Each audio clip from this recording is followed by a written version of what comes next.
Hello viewers, welcome to NR news updates. ప్రతిక్షణం ప్రజాపక్షం. This is అనజయ్ సూర్య. ప్రధాన వార్తాంశాల్లోకి వెళ్లే ముందు, గత కొన్ని రోజులుగా నిరుద్యోగుల సమస్యలు పరిష్కరించాలంటూ మోతీలాల్ నాయక్ని నిరుద్యోగ జేఏసీ నాయకుడు గాంధీ ఆసుపత్రిలో ఆమరణ నిరాహార దీక్ష చేస్తున్నటువంటి విషయాన్ని ప్రభుత్వం కానీ ప్రధాన మీడియా కానీ పట్టించుకోవట్లేదని నిరుద్యోగ సంఘాలు, అదేవిధంగా నిరుద్యోగ జేఏసీ నాయకులు సురేష్ యాదవ్ గారు నిన్న నిరసన వ్యక్తం చేయడం జరిగింది. సో దాని గురించి కూడా మనం ముందు న్యూస్లో తెలుసుకుందాం. ముందుగా ప్రధాన వార్తాంశాలు ఏమిటో, ప్రముఖ పత్రికలు ప్రచురించినటువంటి వార్తల గురించి మనం ఇప్పుడు తెలుసుకుంటే, వసతులు లేని యూనివర్సిటీలు, అధ్వానంగా హాస్టళ్లు, పెచ్చులెడుతున్నటువంటి పైకప్పులు, తలుపులు లేనటువంటి మరుగుదొడ్లు, నాసిరకంగా భోజనం, ఆందోళన చేస్తున్న చర్యలు శూన్యం, నిధులు పెద్దగా అవసరం లేని పనులు కూడా చేయనటువంటి అధికారులు, బడ్జెట్లో కేటాయింపులే అరకొర, వాటిలోనూ ఇచ్చేది నామమాత్రమే. ఓయూ ఈవెన్ హాస్టల్లో పైకప్పు సీలింగ్ ఈ విధంగా దారుణంగా ఉందంటూ ఈనాడు పత్రిక ప్రధానంగా ఉస్మానియా యూనివర్సిటీ యొక్క హాస్టల్ యొక్క పరిస్థితి గురించి ప్రధానమైనటువంటి వార్తను ప్రచురించింది. తెలంగాణ వర్సిటీలోని పాత బాలుర హాస్టల్లో అద్దాలు పలిగిపోవడంతో కిటికీకి కట్టినటువంటి పరద అంటూ కూడా అక్కడ ఒక ఛాయాచిత్రాన్ని కూడా మనకు చూపించడం జరుగుతోంది. ఉన్నత చదువులు చదివి జీవితంలో ఉత్తమంగా ఎదగాలన్న ఆశయాలతో విశ్వవిద్యాలయాలకు వస్తున్నటువంటి విద్యార్థులకు కనీస సదుపాయాల కొరత పరీక్ష పెడుతోంది. పీజీ పట్టాలు పొందే సంగతేమో కానీ సురక్షితంగా బయటపడితే చాలన్నట్లుగా కొన్ని వర్సిటీల్లో హాస్టళ్ల పరిస్థితి ఉండటం ఆందోళన కలిగిస్తోంది. ఎప్పుడు ఏ ఫ్యాన్ ఊడి నెత్తి పగులుతుందో, పైకప్పు పెచ్చు పైన పడుతుందో అన్నటువంటి భయం విద్యార్థులను వెంటాడుతోంది. ఇటీవల కాకతీయ విశ్వవిద్యాలయంలో మన అందరం కూడా చూసాం, హాస్టల్ గదిలో సీలింగ్ ఫ్యాన్ పడి ఒక విద్యార్థిని యొక్క తలకు తీవ్రమైనటువంటి గాయం జరిగినటువంటి విషయం కూడా మనం చూసాం. అంతేకాకుండా విద్యార్థులు అడిగేవి చిన్న చిన్న పనులే. విద్యార్థులు అడిగేవి గొంతమ కోరికలు కావు. మురుగునీటి ప్రవాహం, తిరగని ఫ్యాన్లు, తలుపులు లేని మరుగుదొడ్లు, నాసిరకం భోజనం, ఇలాంటి సమస్యలను కూడా పరిష్కరించలేకపోవడం చాలా బాధాకరం అంటూ విద్యార్థులు కావచ్చు, తర్వాత విద్యార్థి నాయకులు కావచ్చు వాపోతున్నటువంటి సంవత్సరం. అంతేకాకుండా ఇక్కడ రాష్ట్రంలో ఉన్నటువంటి యూనివర్సిటీ అభివృద్ధి పనుల కోసం కేటాయించబడినటువంటి నిధుల యొక్క ఈ పట్టికను కనుక మనం చూస్తే 2017-18 సంవత్సరంలో 420 కోట్లు కేటాయించడం జరిగింది. కానీ విడుదల మాత్రం 200 కోట్ల రూపాయలు మాత్రమే విడుదల చేయడం జరిగింది. 2018 నుంచి 19వ సంవత్సరం మాత్రం 210 కోట్ల కేటాయింపు జరిగింది. కానీ 80 కోట్ల రూపాయలు మాత్రమే విడుదల చేయడం జరిగింది. 2023-24 సంవత్సరానికి వస్తే 500 కోట్ల బడ్జెట్ ని కేటాయించడం జరిగింది. కానీ ఇంతవరకు రూపాయి కూడా విడుదల చేసినటువంటి పరిస్థితి లేదంటూ ఇక్కడ ప్రధాన వార్తను మనం చూస్తున్నాం. కాబట్టి విద్యార్థుల యొక్క సమస్యలను ఖచ్చితంగా పరిష్కరించాలని, దాన్ని ప్రియారిటీగా తీసుకోవాలని చెప్పి ప్రభుత్వానికి సందర్భంగా విన్నవించుకోవడం జరుగుతూ ఉంది. అంతేకాకుండా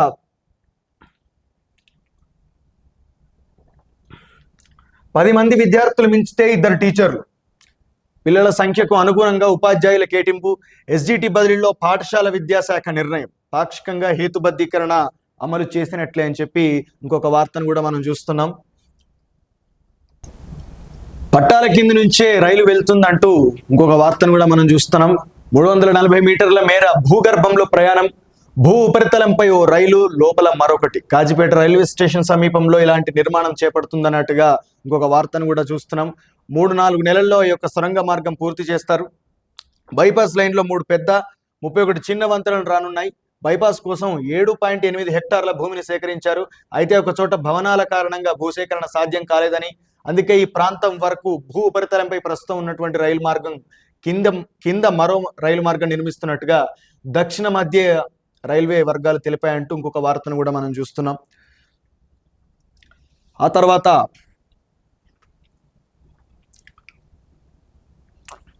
పశ్చిమ బెంగాల్లో ఆటవిక శిక్షలు, లక్ష్మీపూర్లో టీఎంసీ మద్దతుదారు ఘాతకం.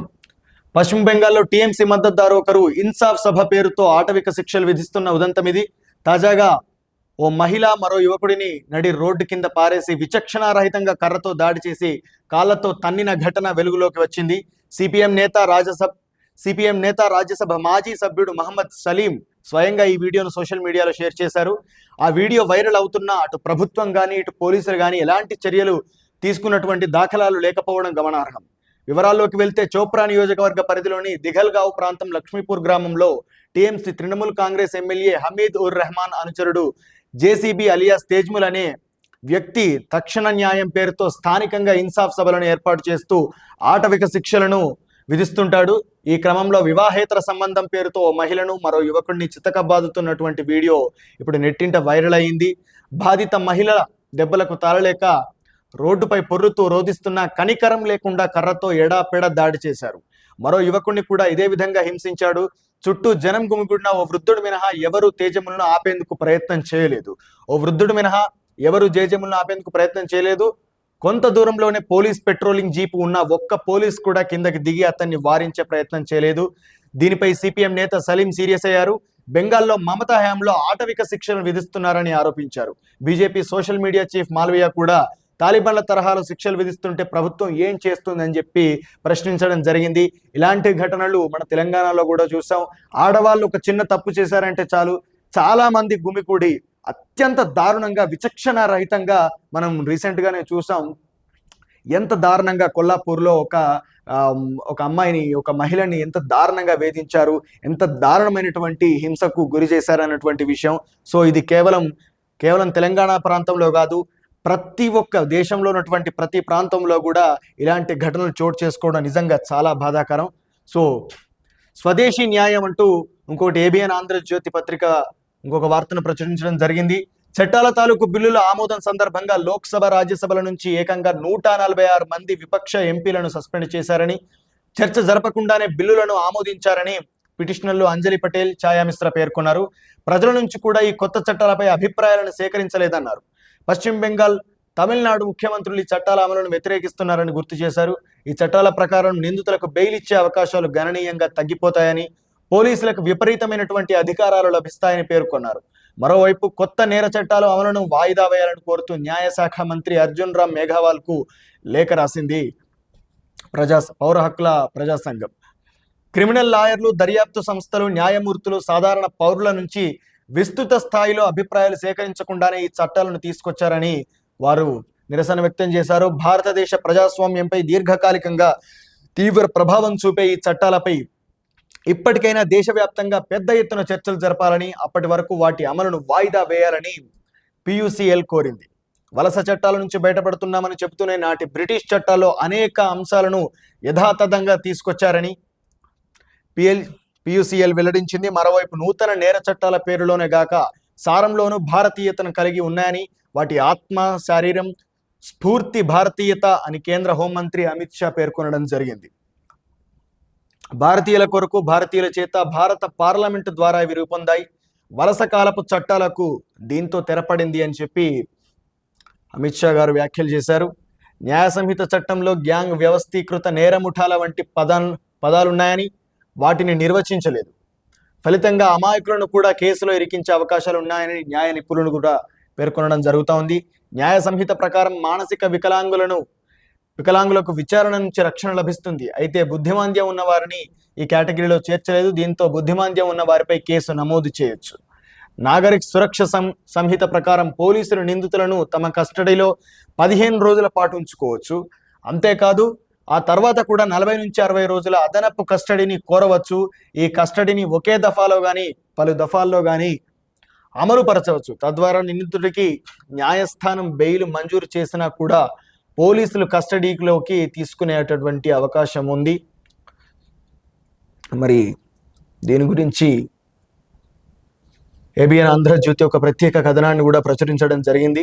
ఎలక్ట్రానిక్ రికార్డులను ఎవిడెన్స్ యాక్ట్ ద్వితీయ స్థాయి సాక్ష్యాధారాలుగా పరిగణిస్తే దాని స్థానంలో వచ్చిన భారతీయ సాక్ష్య అభినయ్ వాటిని ప్రథమ స్థాయి సాక్ష్యాధారాలుగా పరిగణిస్తోంది. తద్వారా స్మార్ట్ ఫోన్లు, ల్యాప్టాప్ల వంటి సాధనాలతో సెమీ కండక్టర్ మెమొరీలో నిక్షిప్తమై ఉన్నటువంటి సమాచారాన్ని కూడా సాక్ష్యాధారంగా భావిస్తుంది. అంటే మన యొక్క ల్యాప్టాప్ కానీ, వాట్సాప్ కానీ ఇంతకుముందు సెకండ్ ప్రియారిటీగా ఉండేవి. ఇప్పటి నుంచి అది కూడా ప్రధానమైనటువంటి ఎవిడెన్స్గా మారేటటువంటి అవకాశం ఉంది. పోలీసులు వీటిని నిందితుల నుంచి స్వాధీనం చేసుకున్నప్పుడు లేదా తనిఖీ నిర్వహించినప్పుడు వాటిల్లో లేని సమాచారాన్ని తామే స్వయంగా చొప్పిస్తే పరిస్థితి ఏమిటి అన్న దానిని మాత్రం చర్చించలేదు. సో కొత్తగా వచ్చినటువంటి ఈ స్వదేశీ న్యాయ చట్టాలు ఏవైతే ఉన్నాయో అందులో చాలా లొసుగులు ఉన్నట్టుగా న్యాయశాఖ నిపుణులు అదేవిధంగా ప్రతిపక్షాలు ఆరోపించడం జరుగుతూ ఉంది. సో ప్రజల యొక్క అభిప్రాయాన్ని సేకరించలేకుండా మరి యొక్క క్రిమినల్ చట్టాలను తీసుకొచ్చారని చెప్పి మరి ప్రతిపక్షాలు ఆరోపిస్తున్నటువంటి నేపథ్యంలో క్రిమినల్ కేసుల్లో విచారణ ప్రారంభమైన తర్వాత 60 రోజుల్లోపు అభియోగాలు నమోదు చేయాలి. విచారణ పూర్తయిన 45 రోజుల్లోపు న్యాయమూర్తి తీర్పును వెలువరించాలి. గరిష్టంగా కేసును 2 సార్లు మాత్రమే వాయిదా వేయాలి. రేప్ బాధితుల వాంగ్మూలాన్ని మహిళా పోలీస్ అధికారి బాధితురాల సంరక్షకుల సమక్షంలో నమోదు చేయాలి. ఘటన జరిగిన తర్వాత 7 రోజుల్లోపు వైద్య నివేదిక సిద్ధం కావాలి. సాక్షులకు రాష్ట్ర ప్రభుత్వాలు రక్షణ కల్పించాలి. లింగ సమానత్వంలో భాగంగా లింగం అనే కేటగిరీ కింద ట్రాన్స్జెండర్లకు కూడా అవకాశం ఉందని చెప్పి మరి కొత్తగా వచ్చినటువంటి క్రిమినల్ చట్టాలకు సంబంధించినటువంటి విషయం గురించి ఏబిఎన్ ఆంధ్రజ్యోతి ఒక ప్రత్యేక కథనాన్ని ప్రచురించడం మనం చూస్తున్నాం.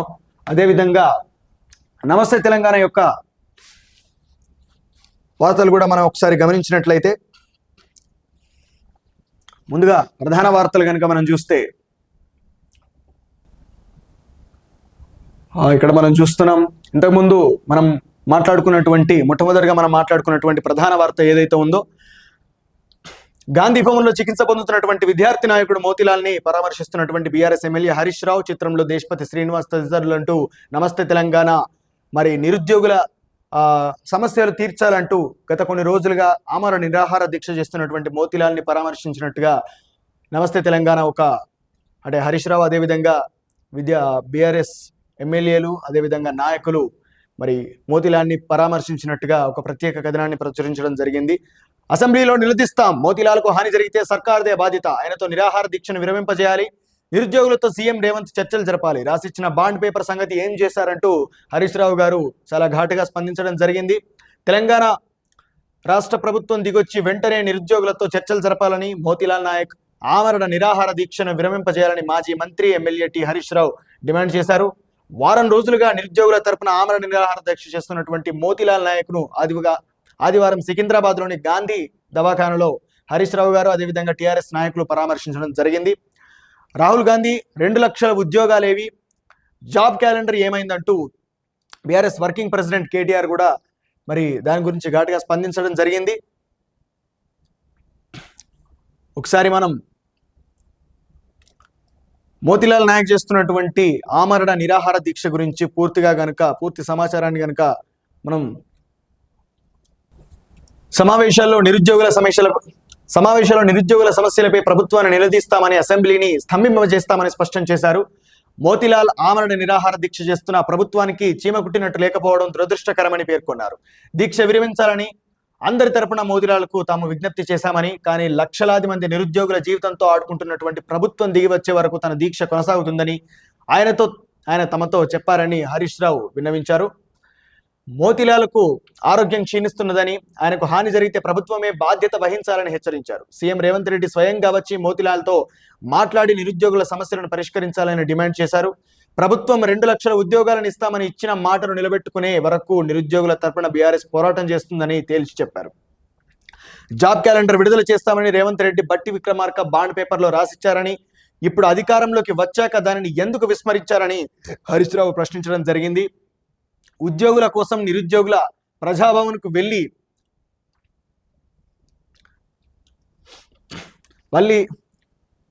వెళ్ళి చిన్నారెడ్డి కాళ్ళు పట్టుకోవాల్సినటువంటి దుస్థితి ఎందుకు వచ్చిందని నిలదీశారు. నిరుద్యోగుల కోసం ఆనాడు ప్రొఫెసర్ కోదండరాం, రియాజ్, బల్మూరి వెంకట్, రేవంత్ రెడ్డి అశోక్ నగర్లోని కోచింగ్ సెంటర్లకు రాహుల్ గాంధీని తీసుకొచ్చారని, తాము అధికారంలోకి వస్తే ఏడాదిలో 2 లక్షల ఉద్యోగాలను భర్తీ చేస్తామని హామీలు ఇచ్చారని, బస్సు యాత్రలు నిర్వహించారని తెలిపారు. అధికారంలోకి వచ్చి 7 నెలలైందని జాబ్ నోటిఫికేషన్లు ఎందుకు ఇవ్వలేదని ప్రశ్నించారు. నిరుద్యోగులను నాడు రెచ్చగొట్టినటువంటి ప్రొఫెసర్ కోదండరాం ఇప్పుడెందుకు మాట్లాడడం లేదని చెప్పి హరీష్ రావు గారు నిలదీయడం జరిగింది. కార్యక్రమంలో Uppal MLA B Lakshma Reddy, MLC Deshapati Srinivas, BRS నాయకులు ఎర్రోల శ్రీనివాస్, గెల్లు శ్రీనివాస్ యాదవ్, అదేవిధంగా ముఠా జయసింహ, మాజీ ఎమ్మెల్యే రవీందర్ నాయక్, ప్రొఫెసర్ గాలి వినోద్ కుమార్, బక్క జడ్సన్, సేవాలాల్ సేన అధ్యక్షుడు సంజీవ్ నాయక్, బంజారా సేవా సంఘం ఉపాధ్యక్షుడు ఇస్లావత్ రామచందర్ నాయక్, బీసీ జనసభ అధ్యక్షుడు రాజారాం యాదవ్, నిరుద్యోగ యువకులు పెద్ద ఎత్తున హాజరైనట్టుగా నమస్తే తెలంగాణ ప్రధాన వార్తను ప్రచురించడం జరిగింది. అంతేకాకుండా 7న ఎంఆర్పిఎస్ నిరసన దీక్ష, మాదిగలకు కేంద్రం తీరని అన్యాయం, పార్లమెంట్లో వర్గీకరణ బిల్లు పెట్టాలి ఎంఆర్పిఎస్ రాష్ట్ర అధ్యక్షుడు వంగపల్లి. ఎస్సీ వర్గీకరణ విషయంలో కేంద్రం జాప్యం చేయడాన్ని వ్యతిరేకిస్తూ ఈ నెల 7వ తారీఖున ఇందిరా పార్క్ వద్ద నిరసన దీక్ష చేపట్టనున్నట్టు ఎంఆర్పిఎస్ రాష్ట్ర అధ్యక్షుడు వంగపల్లి శ్రీనివాస్ మాదిగ తెలిపారు. ఎస్సీ వర్గీకరణ అంశాన్ని పరిష్కరించేందుకు కూడా కేంద్ర ప్రభుత్వం మాదిగలకు తీరని అన్యాయం చేసిందని మండిపడడం జరిగింది. ఆదివారం హైదరాబాద్ విద్యానగర్లో ఎంఆర్పిఎస్ రాష్ట్ర కార్యాలయంలో నిరసన దీక్షకు సంబంధించినటువంటి వాల్ పోస్టులను కూడా మరి వాల్ పోస్టులని ప్రారంభించినట్టు మరి నమస్తే తెలంగాణ ఎంఆర్పిఎస్ నిరసన దీక్ష గురించి ఒక ప్రత్యేకమైనటువంటి కథనాన్ని ప్రచురించడం జరిగింది.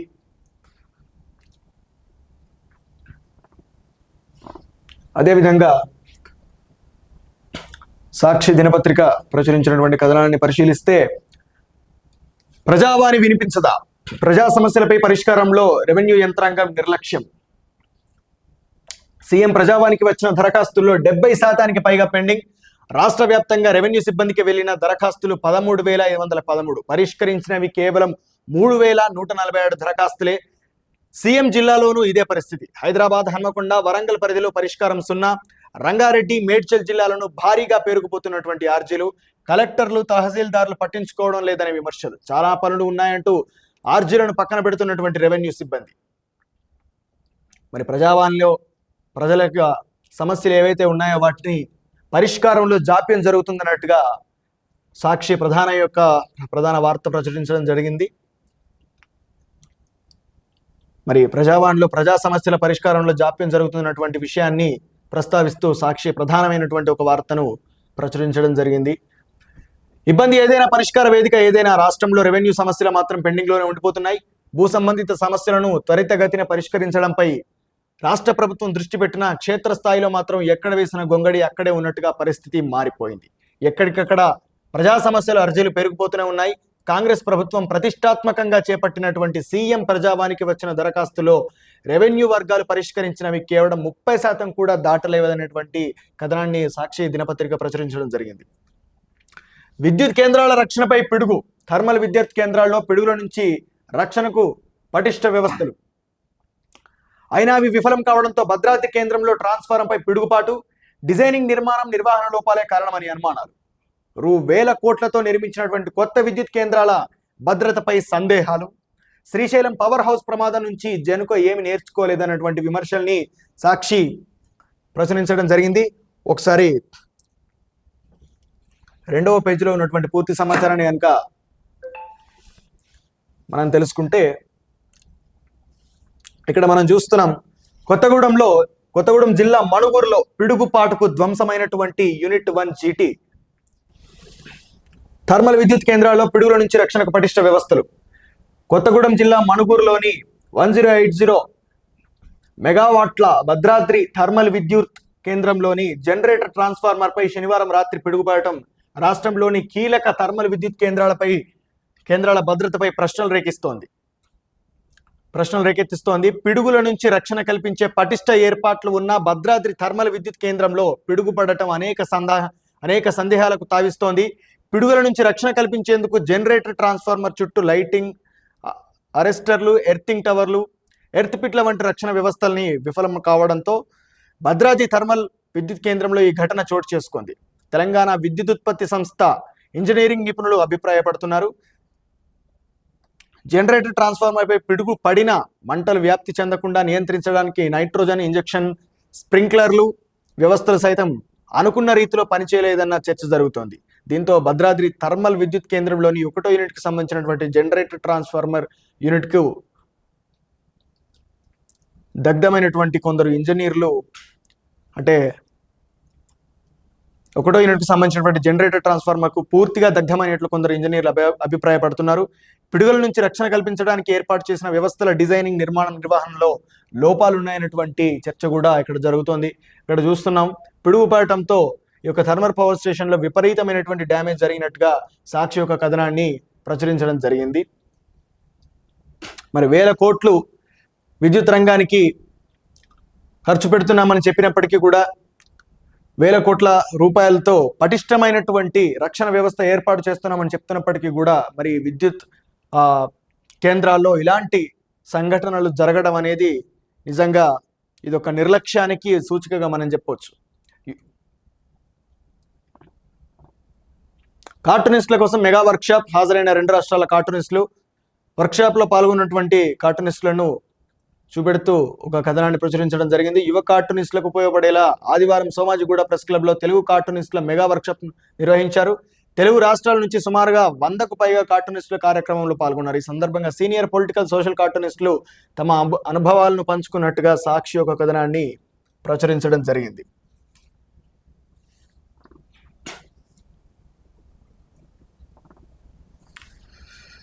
బ్యాంక్ జాబ్స్ నేటి భవితలో బ్యాంక్ ఆఫ్ బరోడా కొలువుల పిలుపు. ప్రొఫెషనల్ కోర్సులు పూర్తి చేసి బ్యాంకింగ్ రంగంలో ప్రొఫెషనల్ కోర్సులు పూర్తి చేసి బ్యాంకింగ్ రంగంలో కెరీర్ కోరుకుంటున్న వారికి ప్రభుత్వ రంగ బ్యాంక్ ఆఫ్ బరోడా స్వాగతం పలుకుతోంది. MMGS2 3 SMGS4 హోదాలో 168 పోస్టుల భర్తీకి నోటిఫికేషన్ విడుదల చేసింది.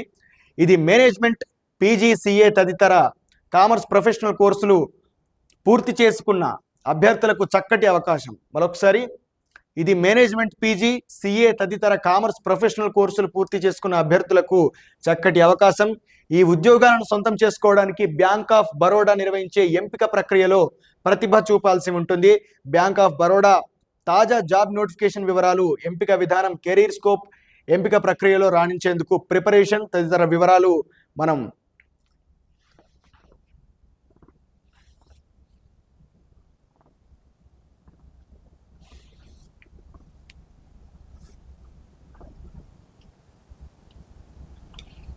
గ్రూప్ 1, గ్రూప్ 2 ప్రత్యేకం, ఇండియన్ పాలిటీ స్టడీ మెటీరియల్ తో పాటు విద్యా ఉద్యోగ సమాచారం. సాక్షి దినపత్రికలో ఉన్నటువంటి మరి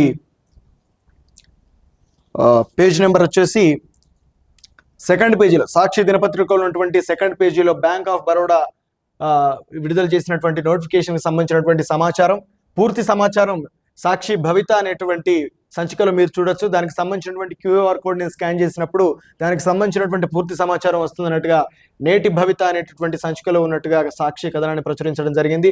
సో నిరుద్యోగ యువత ఎవరైతే ఉన్నారో మరి అర్హత కలిగినటువంటి విద్యార్థులు బ్యాంక్ ఆఫ్ బరోడాకు సంబంధించినటువంటి నోటిఫికేషన్స్కి అప్లై చేసుకోవచ్చు.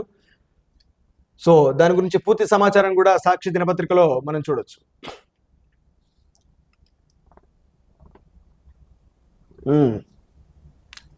పల్లెకు బ్యాటరీ బస్సులు. సో తెలంగాణ ప్రభుత్వం కొత్తగా బ్యాటరీ బస్సులని పల్లెల్లో కూడా ఏర్పాటు చేయనున్నట్లుగా సాక్షి దినపత్రిక ప్రచురించింది. పల్లె వెలుగుతో పాటు ఎక్స్ప్రెస్ సూపర్ లగ్జరీ సర్వీసులకు వినియోగం. నేషనల్ ఎలక్ట్రిక్ బస్ ప్రాజెక్ట్ కింద TGSRTCకి 450 ఎలక్ట్రిక్ బస్సులు. ఢిల్లీకి చెందిన JBM సంస్థకు కాంట్రాక్టు. అద్దె ప్రాతిపదికన ఆర్టీసీలు నిర్వహణ. అంటే ఇది కూడా కాంట్రాక్టే. హైదరాబాద్, నిజామాబాద్, కరీంనగర్, వరంగల్, సూర్యాపేట మధ్య ఈ బస్సులు ప్రయాణించనున్నట్లుగా సాక్షి దినపత్రిక ఒక కథనాన్ని ప్రచురించింది. హైదరాబాద్ వెలుపల ఎలక్ట్రిక్ బస్సులు పరుగులు పెట్టబోతున్నాయి. ఇప్పటి వరకు హైదరాబాద్లో పరిమితంగా తిరుగుతున్న ఎలక్ట్రిక్ బస్సులను రాష్ట్ర వ్యాప్తంగా అందుబాటులోకి తేవాలని ఆర్టీసీ నిర్ణయించింది. ఇటీవల హైదరాబాద్, విజయవాడ మధ్య ప్రయోగాత్మకంగా 10 ఎలక్ట్రిక్ AC బస్సులను గరుడ ప్లస్ కేటగిరీలో ప్రారంభించారు. ఇప్పుడు తొలిసారి రాష్ట్ర పరిధిలో హైదరాబాద్లో ఇతర ప్రధాన పట్టణాలను ఎలక్ట్రిక్ బస్సులతో అనుసంధానించే బృహత్తర కార్యక్రమానికి ఆర్టీసీ శ్రీకారించినట్టుగా సాక్షి దినపత్రిక ప్రారంభించి ఒక కథనాన్ని ప్రచురించడం జరిగింది. వారం రోజుల పాటు కూడా తొలి దశ బస్సులు ఈ యొక్క హైదరాబాద్, నిజామాబాద్, కరీంనగర్, హన్మకొండ ఈ ప్రాంతాల్లో ప్రధాన రహదారుల్లో తిరగనున్నట్లుగా సమాచారాన్ని ఇక్కడ మనం చూస్తున్నాం. పార్టీ మారుతున్నట్టుగా వస్తున్నటువంటి వార్తలు అవాస్తవం అంటూ మాజీ మంత్రి ఎమ్మెల్యే తలసాని శ్రీనివాస్ యాదవ్ తెలిపారు. తాను పార్టీ మారుతున్నట్లు వస్తున్నటువంటి తప్పుడు ప్రచారాలను నమ్మవద్దని, కార్యకర్తలు, నాయకులు అయోమయానికి గురికావద్దని మాజీ మంత్రి సనత్ నగర్ ఎమ్మెల్యే తలసాని శ్రీనివాస్ యాదవ్ స్పష్టం చేశారు. వెస్ట్ మారేడుపల్లిలోని తన నివాసం వద్ద ఆదివారం నిర్వహించినటువంటి నియోజకవర్గ నాయకులు, కార్యకర్తల సమావేశంలో ఆయన మాట్లాడారు. తన సోదరుడు శంకర్ యాదవ్ మరణం విషాదం నుంచి తాము ఇంకా కోలుకోలేదన్నారు. శంకర్ యాదవ్తో తనకున్నటువంటి ప్రత్యేక బంధం సికింద్రాబాద్ ప్రజలందరికీ తెలుసు. తమ కుటుంబ తీవ్ర దుఃఖంలో ఉందని, ఆ కారణంగానే రాజకీయ కార్యకలాపాల్లో పాల్గొనలేకపోతున్నట్టుగా ఆయన వివరణ ఇవ్వడం జరిగింది.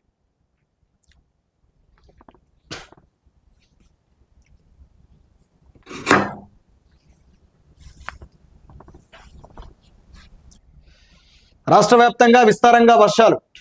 వ్యాప్తంగా ఆదివారం విస్తారంగా వర్షాలు కురిశాయి. అత్యధికంగా వికారాబాద్ జిల్లా తాండూరులో 5.1 సెంటీమీటర్ల వర్షం కురిసింది.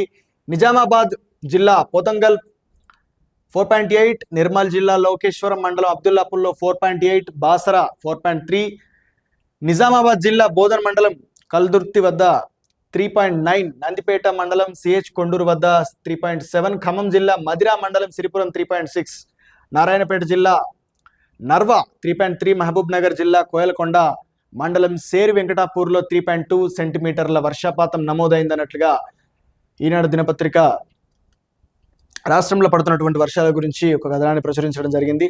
3 రాజధానులకే కట్టుబడి ఉన్నాం. ఏపీ మాజీ మంత్రి బొత్స స్పష్టీకరణ. ఇప్పటికీ తాము ఏపీలో 3 రాజధానులకే కట్టుబడి ఉన్నట్లుగా మాజీ మంత్రి మరి బొత్స సత్యనారాయణ గారు ప్రకటించడం జరిగింది. సో ఇవి ఈనాటి ప్రధాన వార్తలు. రేపటి మార్నింగ్ న్యూస్లో మళ్ళీ కలుసుకుందాం. Thank you.